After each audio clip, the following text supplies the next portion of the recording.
Hemos venido haciendo el perfil de lo que tiene que ser o del que sería presidente de la República ideal o candidato a la presidencia con vocación para llegar a la presidencia.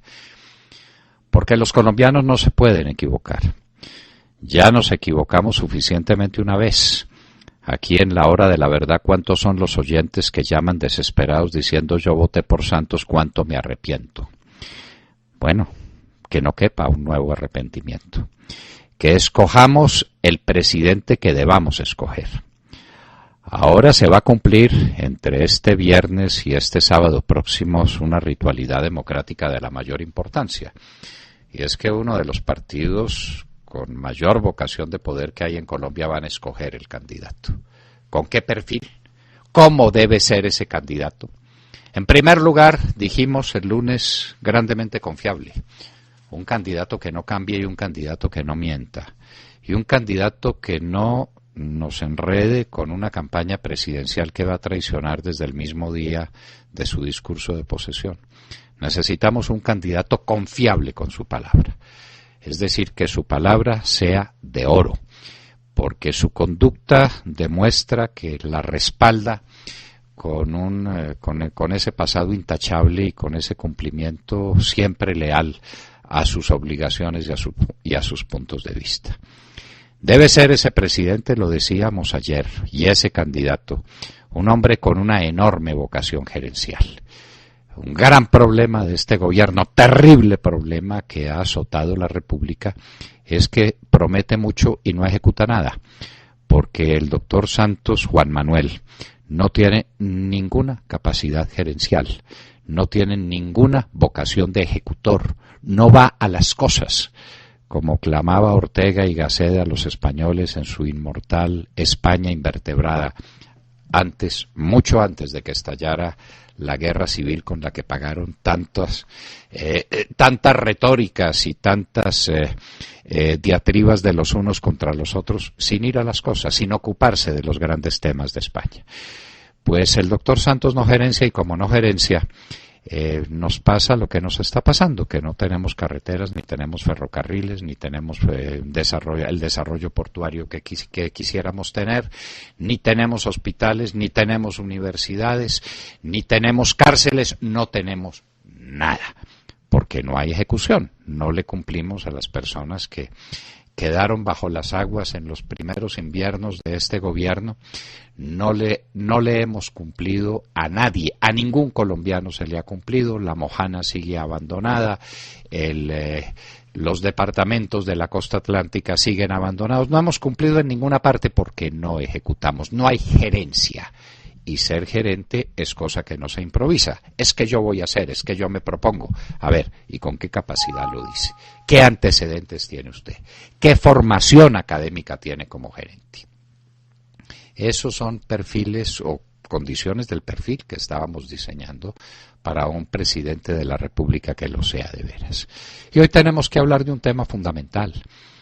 Se hecho a un lado el tema de la seguridad, que es el tema fundante, que es el cimiento sobre el cual se asientan todos los valores y se asientan todas las posibilidades de expansión de la vida individual y colectiva.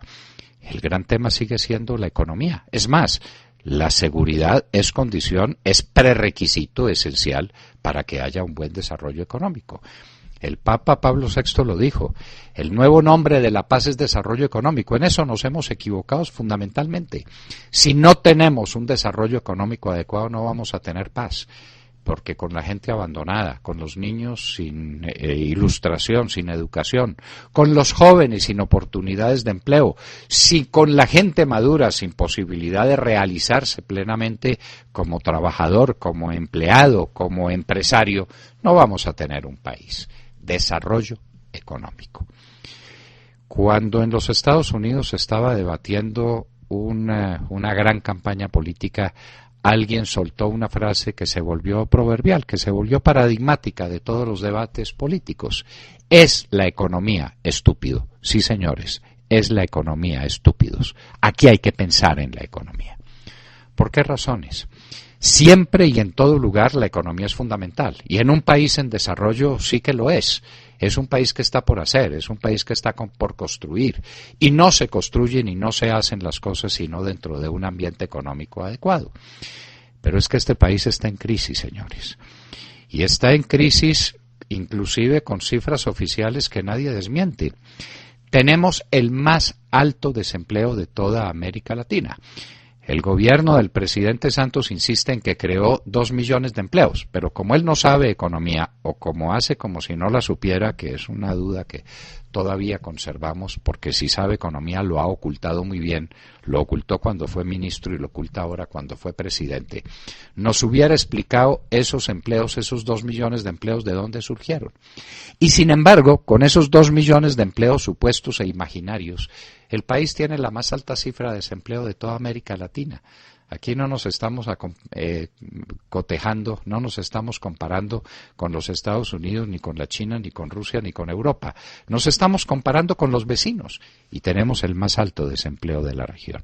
Pero lo más grave, queridos oyentes, es que tenemos un desempleo sencillamente insoportable en materia de juventud, en materia de desempleo juvenil.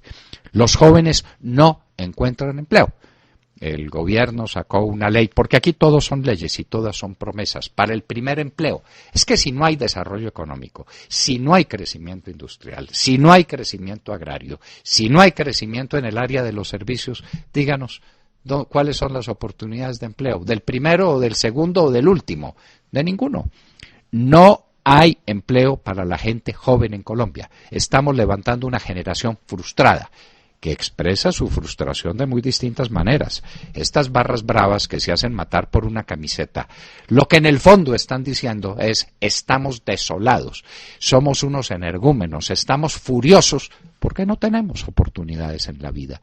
Nos cerraron todas las puertas del porvenir. El desempleo es galopante. Señores, en este país está decreciendo la industria. Usted que me escucha, amigo oyente, y que se pregunta qué va a hacer usted para conseguir un empleo, o qué va a hacer su hijo o su sobrino o su amigo, se preguntará: ¿dónde están las nuevas fábricas? ¿Dónde está el desarrollo industrial del país?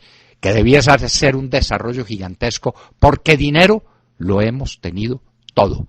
Tengo que contarle que el desempleo ha caído, cuando debiéramos tener tasas de desempleo superior al desarrollo del Producto Interno Bruto, es decir, por el 8 o por el 10% anual, estamos cayendo en la producción industrial. Esto es una vergüenza.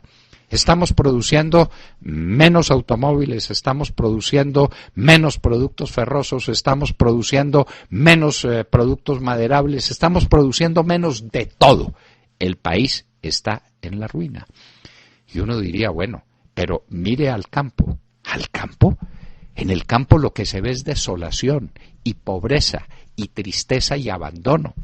La situación cafetera es sencillamente insostenible. Los arroceros no resisten más. A los paperos tuvo que salir el gobierno a comprarles la papa porque nadie se las compra. Y así sucesivamente. La situación de la ganadería es una situación gravísima en un país que no tiene vías de desarrollo y que no está empujando lo que tiene que empujar para hacer válidas las cláusulas de los TLC que nos permitirían una exportación ganadera y una exportación de derivados del ganado, lácteos y carnes y cueros en medida importante. Ustedes vieron las imágenes desoladoras de lo que está pasando en el barrio Restrepo. Ustedes ven esos talleres cerrados. Bueno, ¿para qué tengo que extenderme? Estamos en crisis económica, en medio de una bonanza, queridos amigos. Que nadie se engañe con respecto a lo que nos ha pasado en estos años y a las oportunidades que ha malbaratado este gobierno en una bonanza minero-energética que no se va a repetir. Nos estamos aproximando a un punto en que de esa bonanza no va a quedar nada.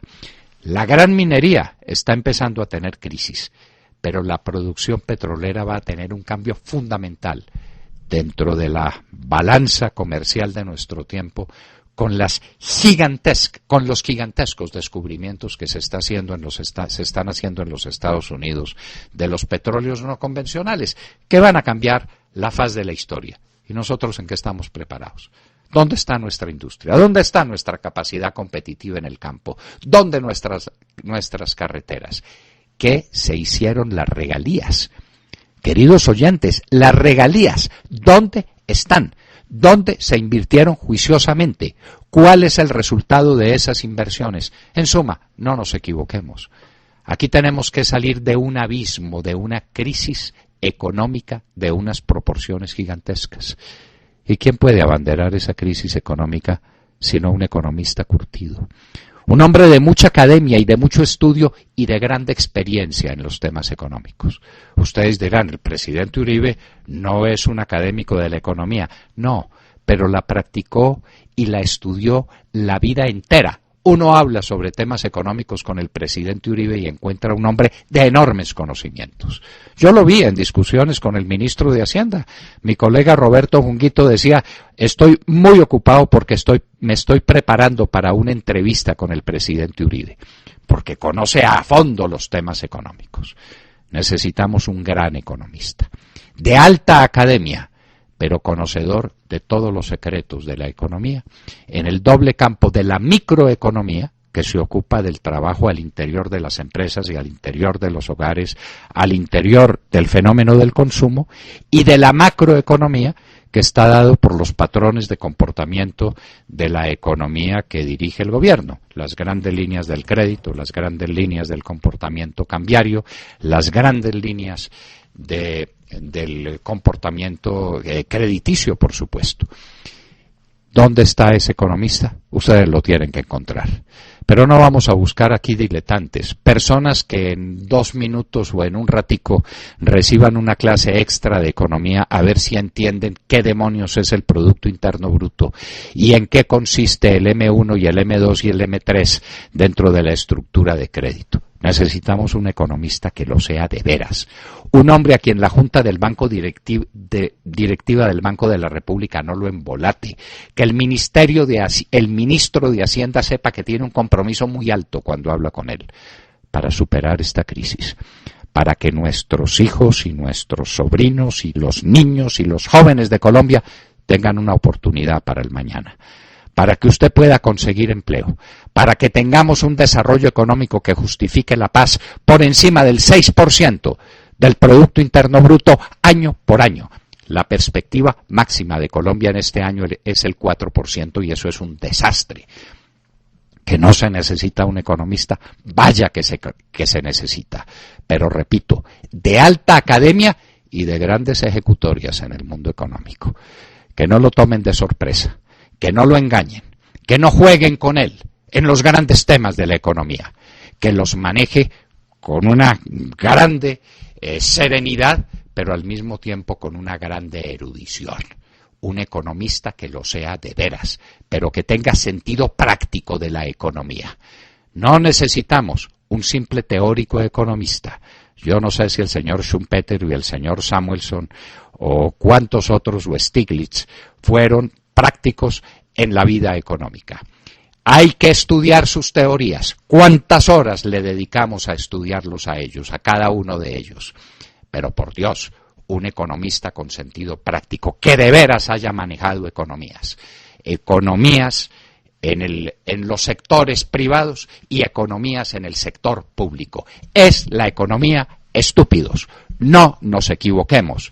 A la presidencia de la República, un hombre con grandes antecedentes y con grandes conocimientos en el campo económico. No podemos cometer otro error ni estar expuestos a un nuevo arrepentimiento.